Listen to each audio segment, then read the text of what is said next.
Okay, I need to continue recording because the recording stopped. Okay, so let me put the contrast back up. So here, there's this very graphic description of the state that the Jews were in at that time because of a famine. There's another, not another subtle hint to another time that the Jews were in bad shape with a famine. I'm going to share with you a chidush that I don't think is mine, but I will share it with you. It came up with a few years ago.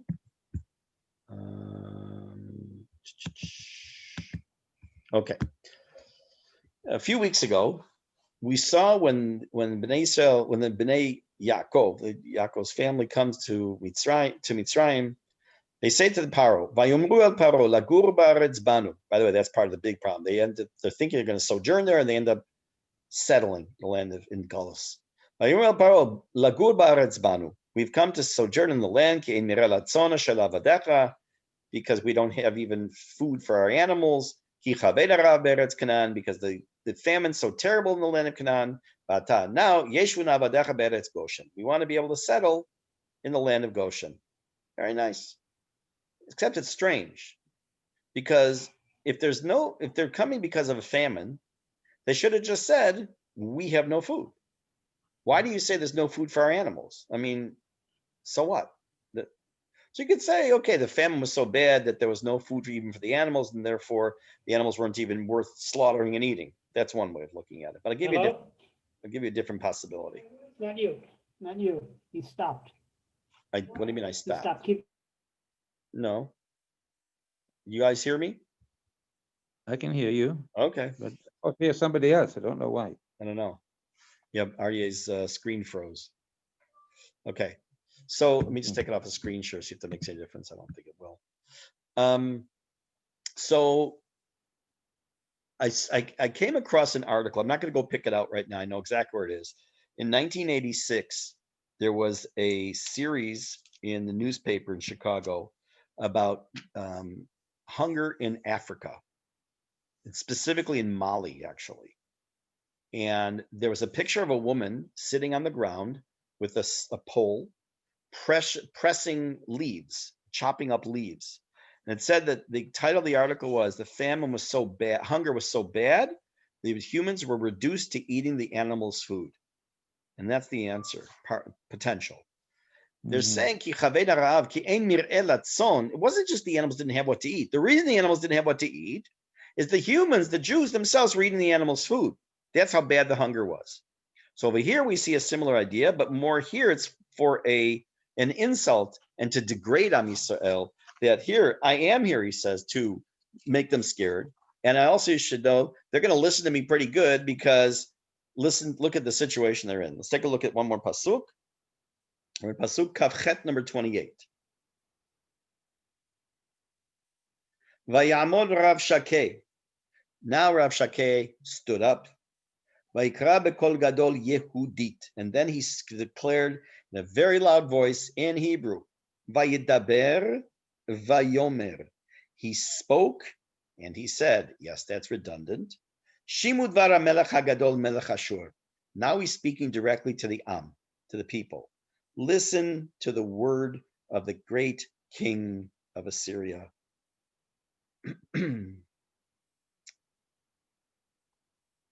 Why say Vayomer, Vayidaber, Vayomer? What's the difference? We know that generally speaking in the Torah, when it says Vayidaber, it's a stronger Lashon than Vayomer. Vayomer is softer. Kol Tomar Levet Yaakov, right? That's like to the women. When it says Vayomer Hashem, Vayidaber Hashem, only once does it say Vayidaber Moshe Elokim, that Moshe spoke harshly to God. Otherwise, it says Vayomer Moshe. So what's this Vayidaber Vayomer? So I don't have to show you the slide. It's only a couple words. It was lechazek et hadvarim. What does that mean?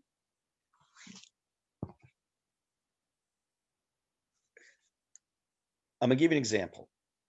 Let's say I want to tell you something. You are my, you work for me. And I'm not a very nice boss. Matter of fact, I've told you multiple times your job is on the line. And you think I'm a jerk. I come up to you and I say, listen, I want to tell you something. Listen to me. I want to tell you. Okay. Or I say, you better listen to me. You better hear me. I'm talking to you. You better listen. Meaning by saying this over and over, you're making a very strong point. So we're going to have problems here. You better listen because I have something to tell you really important. Okay. So by saying Vayidaber and Vayomer, it's lechazek et advarim, to strengthen the words that he's about to say. What is it that he's about to say to people? So now he's going to say, look, you don't need, take a look at the next pasuk. Ko amar hamelech. So as the king said, again, he's quoting the king of Assyria. Al yashilachem Chizkiyahu. Don't let Chizkiyahu deceive you. Ki lo yuchal lahatzil etchem miyado. He is not going to be able to save you all from his hand, meaning the king of Assyria. Next pasuk. Al yavtach etchem Chizkiyahu el Hashem lemor. And don't let Chizkiyahu make you rely on God and believe that God's going to save you and say, Tzil yatzilenu Hashem, God's going to save us. Don't let him say that God's not going to allow the city to be given over to the king of Assyria. I'm going to read one more pasuk, translate, and lead to a couple of questions. Al tishmu el Chizkiyahu. Don't listen to him. Because this is what the king of Assyria said. Asu iti bracha utzu elai. Make with me a peace treaty. I'll explain to you next week why it's peace treaty. And come with me. If you're going to come with me, go quietly, not make a fuss. Vichlu ish gafno, v'ish te'enato, ushtu ish me boro. Now, these three expressions we'll discuss next week, but there's the expression of shalva, of calm and peace. Look, you come with us, everything's going to be fine. Those really are showers that you're going to go into when you take your clothes off. Don't worry, there's nothing wrong with it. We'll give you your luggage back afterwards, and we'll give it to you in an orderly fashion. It's exactly what he's doing. Same tactic. Okay? Same tactic. Do you think that the Nazis, Yamach Shemam, all had new ideas? There's nothing new under the sun. They used tactics from ancient times over and over and over. But that's not what I want to end with. I want to end with the idea that this speech, which is almost over from Rav Shakeh, we're not done with it completely, is a powerful speech. And how do we know it's powerful? Because the three people to whom he's originally addressing it, they themselves said, stand down, be quiet. Don't keep saying that because you're scaring the people. So it's very powerful. And he starts off by saying, upon whom do you rely?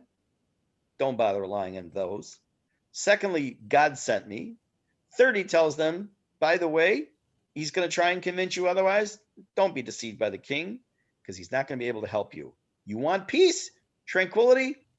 I'm your guy. Come on down. Next week, I want to discuss Sunday, hopefully, Bezrat Hashem, to discuss these last three comments about what does this mean, Ish Gafno and all that. And also, this last couple psukim, there's some stuff kind of hidden in there. It's even deeper than what we're saying just as a translation. The fact that a former Jew was saying that, by the way, all of these things also makes it much gives worse. it also tremendous credibility. Correct. Next, like I said, I have next week Bezrat Hashem on Sunday, my second shot. I've understood from a number of people that some have had absolutely no reaction to it. Some have had a bad reaction on the second shot. So Bezrat Hashem, Chamsa, we'll be meeting next Sunday night with just maybe a little pain in my arm. So in the meantime, have a wonderful day, wonderful evening. And I would usually say Shavuot Tov because it's Sunday, but it's not. But it's still kind of a Shavuot. Just want to let you know that I'm on the 8th day after my second shot. And the only thing that happened was that the guy I got the second shot from seems to be less miyuman, and he hurt me with his rika, and it took 2 or 3 days for that pain to go away, but otherwise there was nothing. Really? Okay, Baruch Hashem, because I talked to someone yesterday, she was she and her husband were laid up in bed for 3 days, fever, and just had a terrible day. I heard about that some people develop a temperature. I didn't think it was as bad as that to be stuck in bed, but